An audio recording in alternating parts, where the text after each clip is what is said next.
राम राम साहब। ये नियम था पहले लोगों का, आपस में ऐसे उठते तो मिलते थे राम राम। अभी तो स्टेटस ऐसा है कि कोई किसी से बिना बात के बोलता नहीं है, कोई बिना बात के। पहले के लोग तो यूं ही, जिनको लोग अनपढ़ और पागल कहते हैं ना, कि पहले के लोग तो अनपढ़ थे, उनको कहाँ कुछ आता था। वो बिना किसी बात के एक दूसरे से संबंध बना लिया करते थे। किसी सेठ के घर कोई नौकर काम करता तो वो उससे परिवार बन जाया करता था उसका, कि ये मेरा परिवार है। कोई किसी के घर सामान लेने जाता था तो उसका परिवार बन जाता था कि ये गांव में हम रहते हैं, एक गांव के लोग, एक परिवार के लोग, राम राम साहब, राम राम जोड़ देता था। फिर वो नहीं रहा तो hello hi tata bye bye आ गया, वरना तो पहले राम राम ही बोलते थे। क्यों बोलते थे राम राम? उस राम राम का मतलब क्या था? सीधी बात, मैं आपको गोकुल ले जा रही हूँ इसके बाद। उस राम राम का मतलब क्या था? इसका जवाब रामचरितमानस बालकांड 7वां दोहा पहली चौपाई। बालकांड पढ़ने में आपको बिल्कुल दिक्कत नहीं आएगी, आप जरूर पढ़िए। मैं फिर बोल रही हूँ, रामचरितमानस इस एक चौपाई के साथ अच्छे अच्छे झगड़े समाप्त हो सकते हैं। खाली एक चौपाई घर घर के लोग रट ले। हर इंसान को चौपाई रटनी चाहिए रामायण की। रामचरितमानस केवल हिंदुओं के लिए ही नहीं है, मैं आपको फिर बताऊं, ये केवल सनातन धर्म के लिए ही नहीं है। इसको भारत का कोई किसी धर्म का व्यक्ति पढ़ ले, पूरी रामचरितमानस के अंदर एक भी चौपाई ऐसी नहीं है जो तोड़ने का काम करती हो, ये सबको जोड़ने का काम करती है। ये प्राणी मात्र के लिए है। रामायण केवल हिंदुओं के लिए, हिंदुओं का शास्त्र नहीं है, ये तो मानव मात्र का शास्त्र है। जो इसको अपना लेगा वो सुखी ही रहेगा, क्योंकि राम जी केवल देवता हमारे नहीं है, वो मानव मात्र के लिए एक उदाहरण है कि बेटा हो तो राम जी जैसा, पति हो तो राम जी जैसा, दोस्त हो तो राम जी जैसा, भाई हो तो राम जी जैसा, स्वामी हो तो राम जी जैसा, दुश्मन भी हो तो राम जी जैसा। ये रावण कहता था कि मैंने और तो सब गलत जीवन में किए फैसले, खाली एक फैसला सही किया, दुश्मन मैंने उसूलों वाला बनाया है। उसूलों वाला दुश्मन होना चाहिए आपका, मतलब जिसका कोई स्टैंडर्ड है कि नहीं ये तो मतलब ये, फिर चाहे जो दुश्मन भी हो तो राम जी जैसा। ये मेघनाथ ने कहा था, बोले पिताजी बाकी तो आपका इन्वेस्टमेंट कोई ज्यादा अच्छा रहा नहीं किसी भी काम में, पर ये आप अच्छा कर गए, ये क्लोज अच्छा रहा आपका। बोले क्या? बोले दुश्मन आपने क्वालिटी वाला बनाया। इसलिए जो व्यापारी लोग हैं ना, उनका एक मंत्र रहता है, क्वांटिटी से फर्क नहीं पड़ता, क्वालिटी से फर्क पड़ता है। क्वांटिटी बढ़ जाए और क्वालिटी गिर जाए, एक के साथ एक फ्री वाला मामला गड़बड़ हो जाता है। नहीं, वो क्वालिटी हो ना, तो वो रावण कहता था, बोले 1000 दोस्त दुश्मन नहीं है, मेरा दुश्मन एक है। क्वांटिटी में ज्यादा नहीं है, क्वालिटी में एक ही बहुत है। समझ आ रही है बात? इससे प्यारी चौपाई और कोई नहीं है। जरा मेरे साथ पूरी कीजिए, मैं भूल गई, मुझे चौपाई याद नहीं है, आप लोगों को याद है। रामचरितमानस बालकांड 7वां दोहा पहली चौपाई पूरी करेंगे मेरे साथ। सबसे प्यारी चौपाई रामचरितमानस की, सिया राम मैं और करऊं प्रणाम, सिया राम मैं सब जग जानी। तो क्यों बोलते थे पहले के लोग राम राम? क्योंकि मेरे भाई, तेरा रंग कुछ भी हो, तेरी जाति कुछ भी हो, तेरा धर्म कुछ भी हो, तेरा वर्ण कुछ भी हो, तू कोई भी काम करता हो, लेकिन जीवन का आखिरी सत्य ये है कि तेरे अंदर भी राम है और मेरे अंदर भी राम है। इसलिए राम राम कह करके संबोधन होता था, इसीलिए राम राम। बस ये चौपाई सोच लो, अगर सब पढ़ ले तो क्या है, झगड़े ही ना हो, कहीं लड़ाई ना हो, सब में राम, सबके अंदर राम, सबके गोविंद। तभी तो गोपियों के यहाँ ताई हीरे की छोकरियां। मेरे कहने का उद्देश्य जो है वो समझ गए ना आप? घर में साधन कम हो तो चलेगा, घर में साधना कभी कम नहीं होनी चाहिए।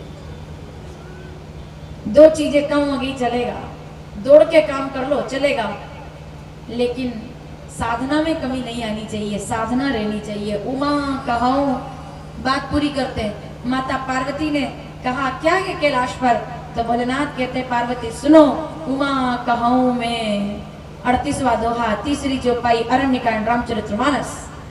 उमा कहाऊं मैं अनुभव अपना, और मेरा अनुभव कहता है सत हरि भजन जगत सब सपना। मेरा अनुभव है, तभी वो सत्य प्रकट होते हैं धरती पर। कब? सावधान, जब जब होई धर्म के हानि, यदा यदा ही। श्रीमद् भगवद गीता 4था अध्याय 7 और 8 नंबर श्लोक। गीता के जानकार पूरा करेंगे मेरे साथ। क्यों आए हैं मथुरा के कारागृह में भगवान? यदा यदा हि धर्मस्य ग्लानिर्भवति भारत अभ्युत्थान धर्मस्य तदात्मानं सृजाम्यहम् त्राणाय। 8वां श्लोक। परित्राणाय साधूनां विनाशाय च दुष्कृतां धर्म संस्थापना संभवम् युगे युगे। मैं आता हूँ और मैं सृजन करता हूँ, मैं बनाता हूँ माहौल मेरे आने का। तभी तो वो कंस को डरा दिया।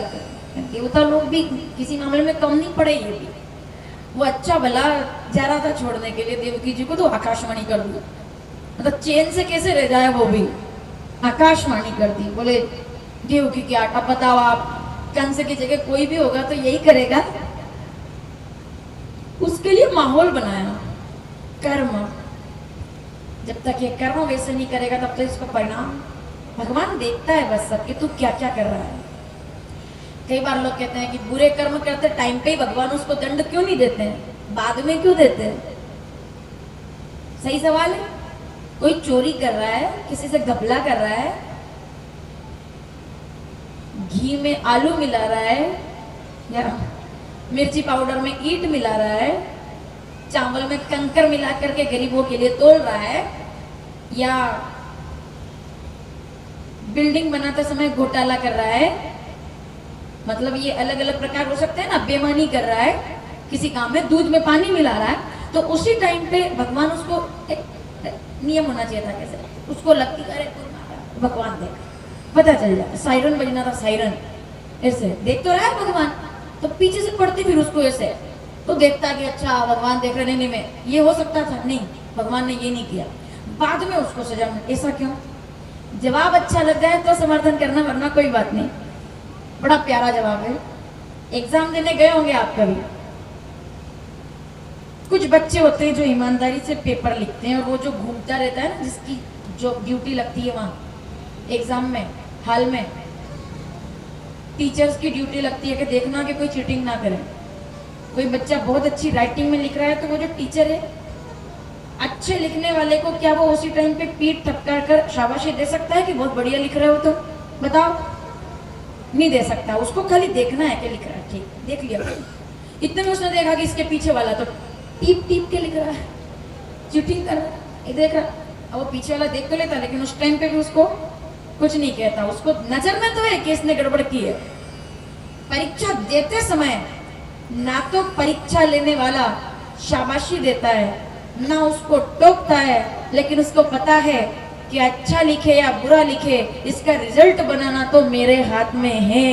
रिजल्ट के टाइम पे मैं इसको बताऊंगा कि तुमने ये गड़बड़ की थी। तो जब उसका रिपोर्ट कार्ड आता है कि मेरे नंबर काहे के कट गए, मेरे को दुख क्यों मिल रहा है, मेरे को घर में शांति क्यों नहीं रह रही है, तो एक बार पीछे पलट कर देख लेना, क्या हमने कभी किसी को कष्ट दिया है? अगर किसी को बिना वजह दुखी किया है तो दुनिया का कोई पूजा पाठ आपके घर में शांति स्थापित नहीं कर सकता है। ये 100 बातों की एक बात है।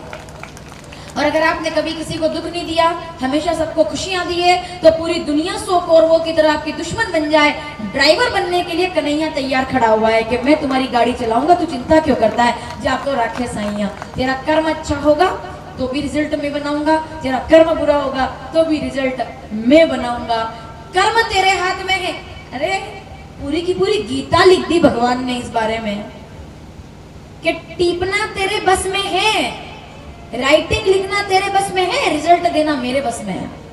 तू कर्म कर, फल की इच्छा मत कर, वो मैं तुझे दूंगा। फल की इच्छा मत कर, लेकिन फल के ऊपर नजर रख कि जैसा मैं करूंगा वैसा मुझे। देखो कन्हैया आ गए, यदा यदा ही धर्मस्य। बातें बहुत सारी है, मैं जितना बोलूंगी उतना दिन कम पड़ जाएंगे। क्या कहा जा सकता है, कथा ही इतनी हमारे पास कि हमको जरूरत ही नहीं और कुछ कहने की। भगवान हमारे कृपा करने वाले, जिसको भगवान देते हैं उसको किसी और की जरूरत नहीं रहती। मुझे कहानी याद आती है, थोड़ा सा बता देती हूँ, फिर हम लोग चलेंगे कारागृह में, जेल चलेंगे, जेल। हमें भी क्या करूँ, मेरी गलती नहीं है। राम जी का अवतार हुआ तो अयोध्या गए थे अपन, वो बहुत व्यवस्थित है, व्यक्तित्व व्यवस्थित है उनका, बहुत मर्यादा एकदम सीधा सीधा। पर अब जो कल आए ना, वो तो यूं एक पांव यहाँ एक पांव वहां, वो खुद सीधे नहीं चले। जेल चलना पड़ेगा अपने को, क्योंकि जिनका अवतार हुआ है वो जेल में ही आए हैं। जेल का मतलब और कोई मत समझना। मुझे तो एक किसी ने एक बार मेरी कुंडली